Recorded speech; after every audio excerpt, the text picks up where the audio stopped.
Greetings YouTube, it's hot. Like really hot. Or at least it's hot for us here in Britain. I mean, what?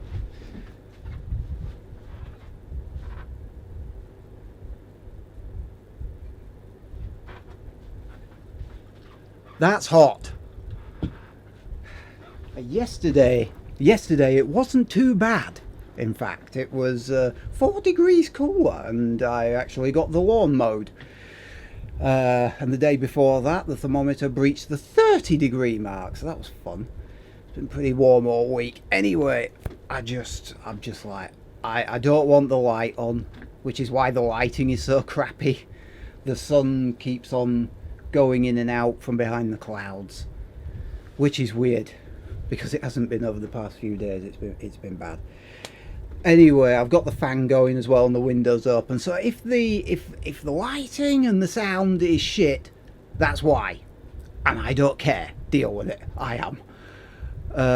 So yeah, with that said, I've been curious about EVE Online for a while. I've heard the stories, some good and some bad. But from what I understand, I've done a bit of reading. I'll say a bit of reading. I've done a shitload of reading. It's supposedly a very complicated game, so I thought I'd better do some reading before I went in to play it. And having read up on it, it sounds to me like a massive multiplayer version of Rebel Galaxy, which is a PS4 game that I really like. I'm looking forward to this. I don't know whether I'll actually like it or not. I'm hoping I will. Rebel Galaxy can get a little bit dull when your progression slows, when you haven't quite got enough cash to upgrade to the next ship. But this is a slightly different animal. In Rebel Galaxy, for example, when your ship gets destroyed, you just get sent back to the last checkpoint with your ship and all your stuff intact. EVE Online doesn't do that. If your ship gets destroyed, it's gone. Like, gone. Permanently. Along with all its weapons and attachments and any cargo you were hauling, which is great. So you need to be able to replace the ship, obviously. You need to have a bit of a stockpile of stuff. And you can do things like mining, hauling cargo, blasting bad guys. There are corporations that the players can form, which is like the game's version of guilds. And those corporations can form alliances. And there are entire industries in this game built around the various bits and pieces. And there are, I mean, the wiki site alleges that there are 7,500 star systems, and the website says 7,800. I don't know, it's still over 7,000. It's not No Man's Sky massive, but I'm guessing that this is a little bit better put together than No Man's Sky was at the beginning. I kind of went off that game after I played No Man's Sky when it came out. I know it's better now, but I'm like, no, I'm not interested anymore. So the game itself is primarily PvP. It's as soon as you leave the space station, you could get your tail end of your ship blown off by the players. Of course, if you do that in high security space, Concorde shows up and vaporizes the attacking ship. And again, from what I've read up on Concorde, these are not like Grand Theft Auto or Red Dead Redemption police. These guys will fuck you up. They neutralize all the systems on your ship and then just blow you to atoms. There's no negotiation, there's no retreat. So while the game is totally PvP, as soon as you leave the space station, you're under threat of being destroyed by a player. In practice, it's not quite that simple, because if a player attacks you, Concorde shows up and vaporizes them. All sorts of complicatedness, and of course that means that in this game as well, most games, the developer doesn't like the players griefing other players, like aggressively targeting them to limit their progress. In this game, they don't give a shit. Or more specifically, the game's mechanics actively reward you when you screw someone over.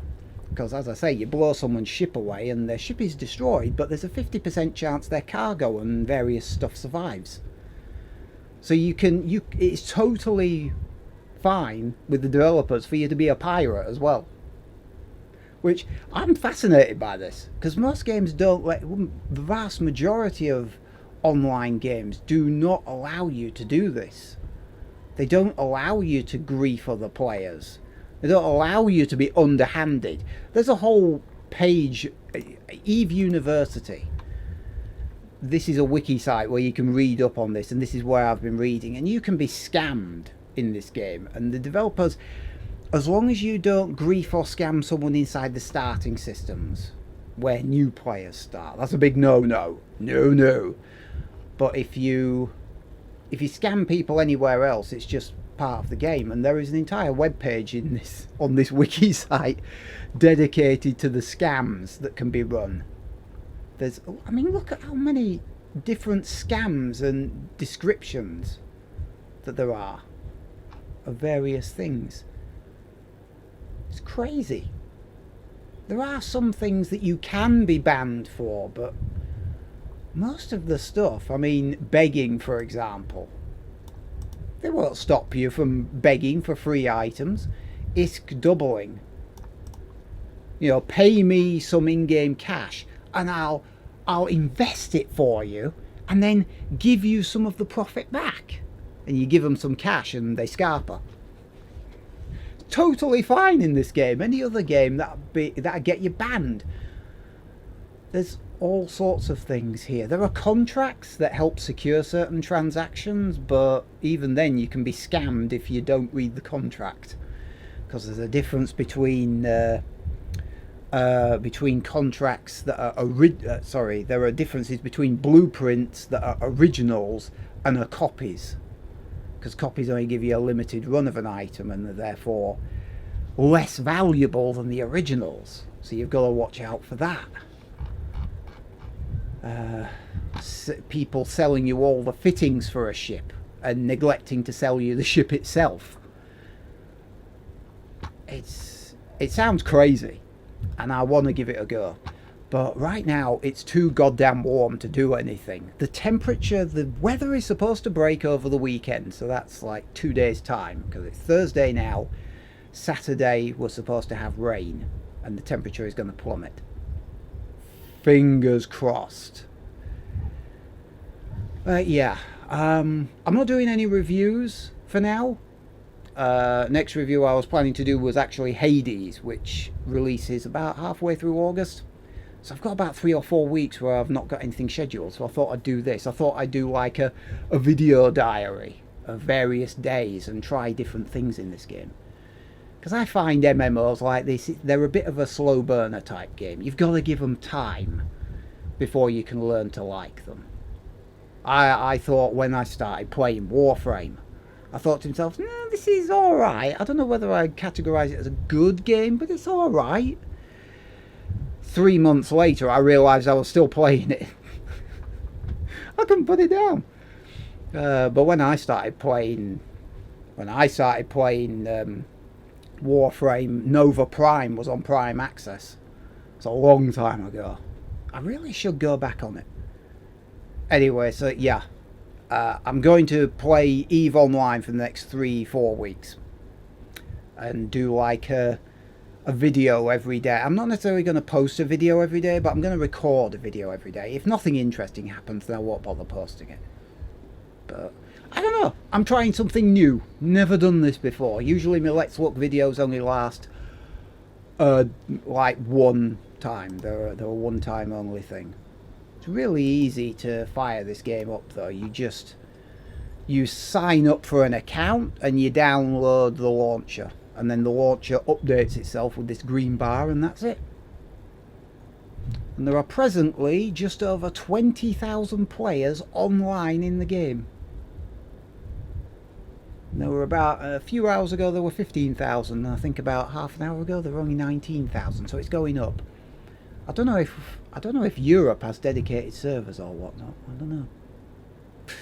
Anyhow, that's really all I wanted to say. So I'm going to be playing EVE Online for the next 3 weeks at least. And maybe a bit after that. We'll see what happens, eh? looking forward to it. Anyway, I'm done. I'm waffling. I'm wittering on. Waffling. I tried to combine two words. I'm going to shut up now. Goodbye.